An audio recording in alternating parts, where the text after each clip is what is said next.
홀로 자녀를 키우며 옷가게를 운영하던 50대 이미영 씨는 4,300만 원의 빚 때문에 극단적 선택을 했지만 다행히 딸의 신고로 경찰이 출동해 이 씨는 목숨을 건졌다. 그녀를 삶의 끝자락까지 몰아세운 건 대부업체의 빚이었다.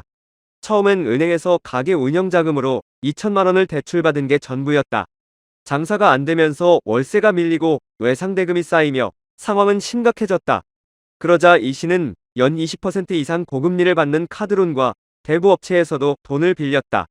빚은 단숨에 2배로 불어났고 이후 원금은커녕 이자조차 제때 못 갚고 밀리기 시작하자 빚독촉이 시작되었고 순식간에 불어난 빚에 막막하고 두려워졌다. 이 씨는 매일 반복되는 추심 압박에 우울증이 심해졌고 순간 나쁜 마음을 먹게 된 것이었다. 이런 이야기는 방송에서도 심심찮게 접하는 뉴스입니다. 주변에도 보면 투자를 잘못해서 장사가 안 돼서 사기를 당해서 온갖 이유로 빚더미에 앉아 허덕이는 사람을 종종 볼 수 있습니다. 빚으로 고민하는 사람들은 내가 어쩌다가 이렇게까지 되었을까 하고 이 상황을 회피하고 싶어 합니다. 상황에 쫓기다 어느 날 정신 차려보면 이미 빚은 갚을 수 있는 능력을 넘어섰고 재무 상태는 엉망이 되어 있습니다. 현대에는 금융 서비스를 전혀 이용하지 않고 사는 사람은 없을 것입니다. 보통 평범한 가정에서 빚의 시작은 신용카드 빚이나 마이너스 통장 같은 별것 아닌 것 같은 것으로 시작이 됩니다.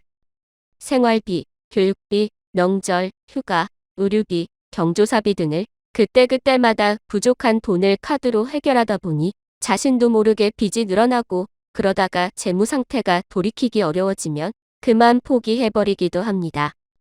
신용카드, 전월세 보증금 대출, 신용대출 등 살면서 한 번쯤은 이렇게 빚을 지게 되는데 부채는 자신의 더 나은 미래를 위해 반드시 해결해야 할 문제입니다. 오늘은 죽을 것 같은 빚더미에서 어떻게 정신줄을 잡고 이겨낼 수 있는지 알아보겠습니다.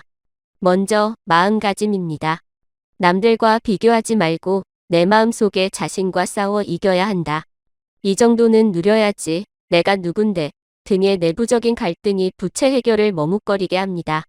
꼭 빚을 갚겠다는 결연한 의지가 필요하고 자존심도 내려놓겠다는 결단이 필요합니다. 둘째, 남들 할 거 다 하고 살면 거짓골 못 면한다. 속은 골마 터지는데 자존심 때문에 남의 눈 때문에 여전히 분수에 넘치는 소비를 하고 있다면 빚의 수렁에서 영영 벗어나지 못합니다. 셋째, 빚이 얼마나 있는지 정확히 파악해야 한다. 부채 리스트를 작성해보면 그동안 막연하게 생각했던 것보다 훨씬 크다는 것을 발견할 수 있습니다. 넷째, 어떤 빚부터 갚을지 순서를 정한다. 빚을 갚는 기간을 잡고 신용등급에 악영향을 주는 부채와 대출이자가 비싼 부채부터 갚아가는 빚 갚는 순서를 반드시 정해야 합니다. 다섯째, 푼돈을 소중하게 여기고 돈 나가는 구멍을 줄여야 합니다. 나도 모르게 흘러나가는 돈이 많습니다.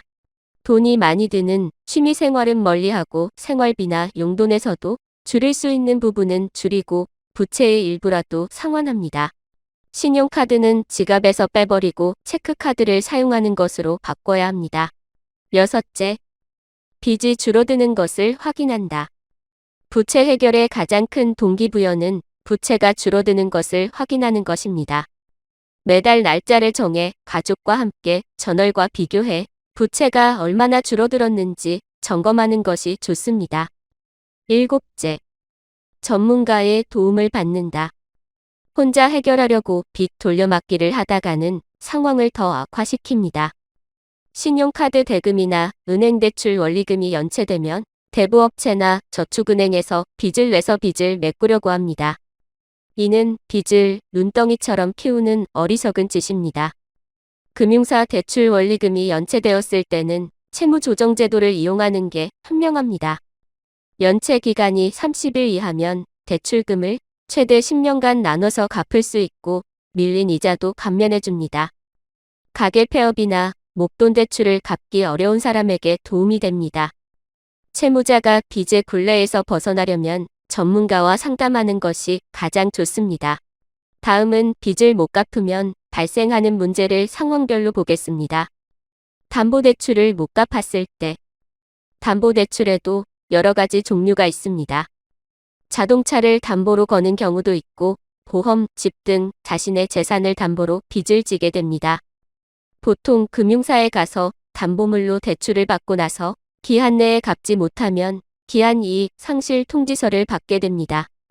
기한이익 상실이란 쉽게 말해서 주택담보로 돈을 빌려준 금융기관에서 만기일 전에 대출금 전액을 갚으라는 것을 말합니다. 20년 동안 갚는 것으로 계약을 했는데 그동안 이자도 내지 않고 계속 연체되고 있다면 계약 내용을 지키지 않는 것이죠. 이렇게 되면 시간이 지나서 집이 경매로 넘어가게 됩니다. 이때 개인회생을 신청하면 강제로 경매되는 것을 중지시킬 수 있는데 이미 이런 상황이 오면 경제적으로 많이 힘든 시기가 될 것입니다. 신용카드가 연체될 때. 신용카드는 매월 결제일이 있습니다. 그런데 이게 하루라도 늦으면 바로 당일 독촉 문자가 오게 됩니다. 중요한 것은 연체 5일째가 되면 서로 카드사끼리 연체 정보가 공유되며 신용카드 이용이 정지됩니다. 여기서 연체가 20일을 경과하게 되면 신용등급이 하락하게 되고 대부분의 대출 상품을 이용할 수 없게 됩니다.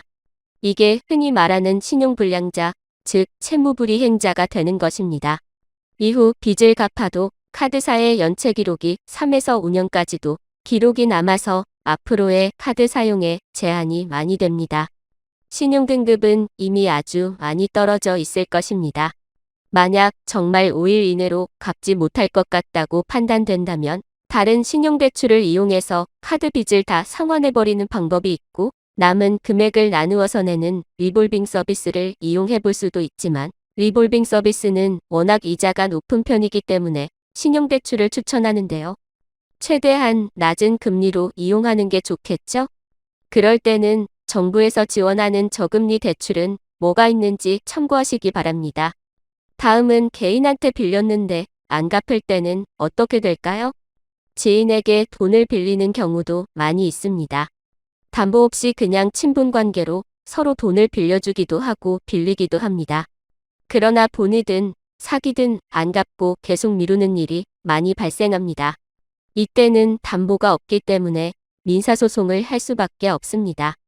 소송을 통하여 채권관계가 입증된다면 법적으로 돈을 받아낼 수 있는 근거가 생깁니다. 사실 개인에게 빌린 돈은 채권의 소멸시효가 10년입니다. 그 안에 돈을 빌려준 사람은 보통 민사소송을 할 수 있습니다. 빚은 빨리 갚는 게 중요하지만 그보다 어떻게 갚느냐가 훨씬 중요한 문제입니다. 빨리 빚을 갚고 싶어서 다른 기관에서 돈을 빌려 원채무를 갚는 일은 폭탄을 돌리면서 빚을 늘릴 뿐입니다. 차근차근 갚아나가다 보면 언젠가는 빚에서 해방되는 날이 찾아올 것입니다.